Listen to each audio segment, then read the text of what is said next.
Hi there, Tim Conaway, Conaway Golf Performance, and by now hopefully you have seen some of my posts about the Motion2Coach software, which I've been promoting as the most cutting-edge, comprehensive swing diagnostic technology available.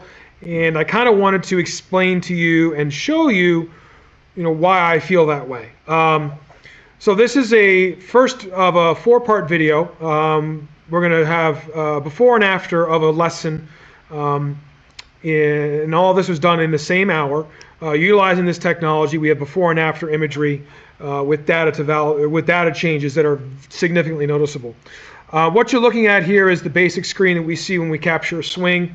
On the left-hand side of the Motion2Coach software is these are segment angles, which essentially basically mean where the different positions of the body as they are in a static form, depending on where the camera, the image is indicating. So as you can see, when we move Leroy back in the swing, the segment angles will change.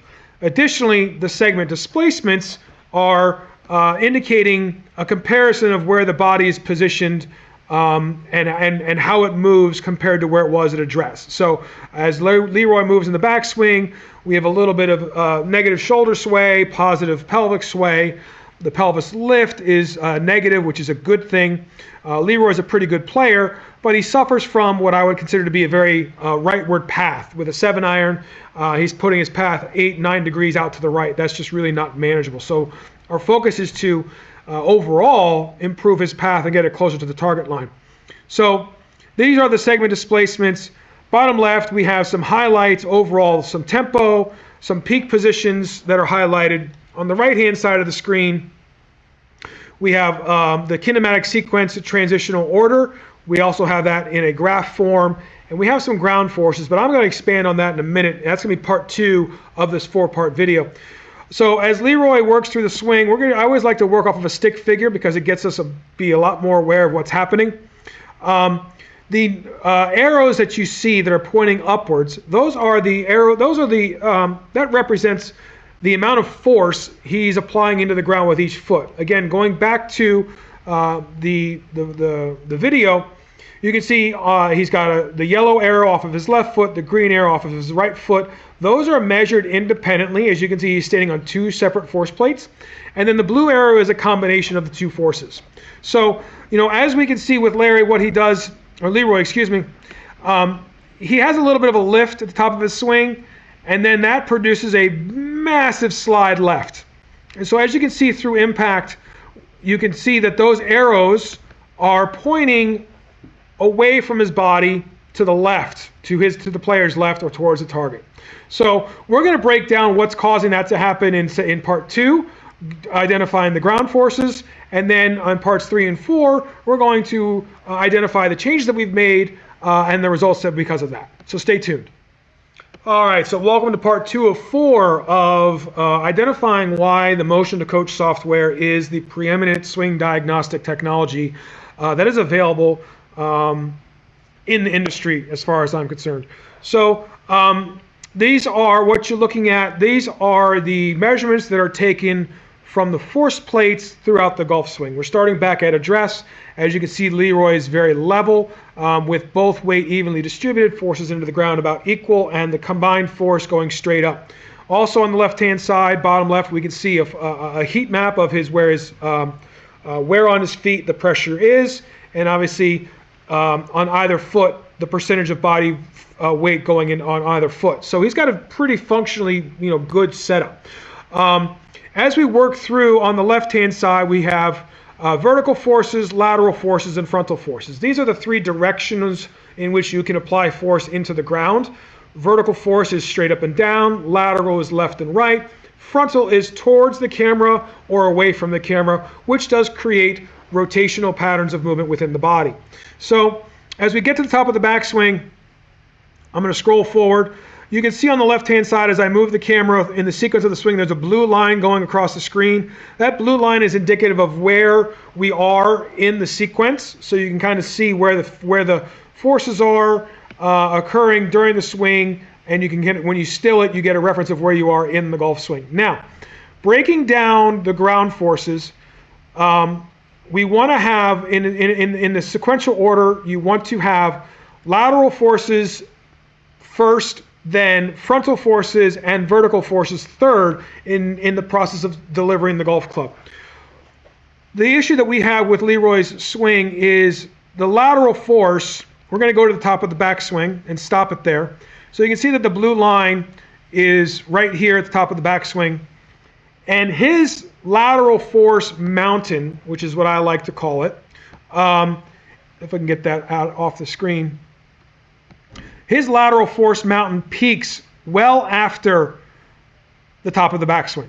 We want to have lateral force mountain peak prior to the top of the backswing, so then we can initiate rotational forces and then finally vertical forces prior to the club arriving to the golf ball, because it's those vertical forces that will accelerate the club head and provide a squaring element of the club face through impact.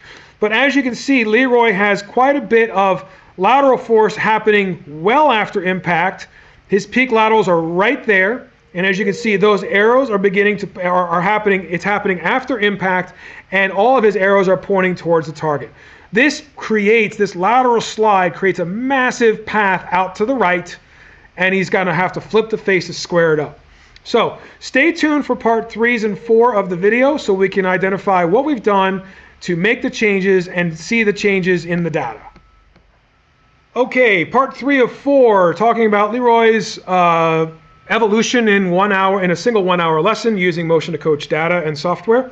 So again, as we walk through, this is the after. When we get to the top of the backswing, you can see visibly he's in a little bit of a better position. He's more centered on top of the golf ball. We have a better shoulder tilt. Ideally, I want to get that shoulder tilt closer to 30 degrees or beyond 30 degrees, but he was in the mid-20s beforehand, and that is indicative of, having too much sway going on. As you can see, he does have a little bit of sway, -3 centimeters, marginal, but much less than where he was in the beginning of the swing. As we come through impact, you're going to see a massive difference in where these arrows go. He bumps left, which is a good move, but right now you can see that these arrows are pointing back towards the body as he's beginning to deliver the golf club. And that is a massive difference in what he was doing with the ground, and he has eliminated his lateral component of delivery, and this shot produced a path that was only 3 degrees out to the right instead of his 7 and 8. So stay tuned to part 4 so we can really see if lateral force mountain peaked before or after or around impact versus what was happening beforehand. Okay, so here we are with looking at the ground forces of the after with Leroy's swing. This is part 4 of 4. I appreciate you sticking around through the end, because this is going to be some significant changes to what we saw in the beginning.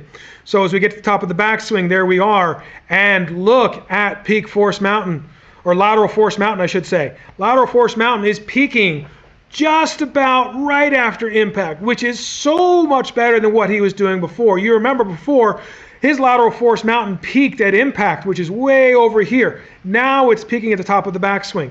We didn't talk about the ground forces and changing them specifically. We changed how he moved during the golf swing, and the result of that change created these different types of forces being applied. As you can see, coming through impact, his lateral force does have a little bit right there, but he's peaking right there. And he gets into much more rotational forces, and then he's got peak verticals, beautifully sequenced when the lead arm is parallel. And at that point of the swing, you can see that that blue arrow is climbing all the way into his chest, indicative that he's putting 180% of his body weight into the ground as ground force. He's got 62% of his overall weight on his left foot at this point in the swing, which is massive, a massive improvement. And again, this produced a path that was much more manageable through impact, 3 degrees out to the right instead of 8, 9, and 10s that we were exhibiting before. And this is what our software Motion2Coach allows us to do. It allows us to get very specific and identify exactly what's happening in the sequence so we can make the proper changes Conway Golf Performance right now is one of 15 indoor studios in the world to have this technology, and it really does set us apart. So come experience it for yourself and find out how Motion2Coach can help you improve your game.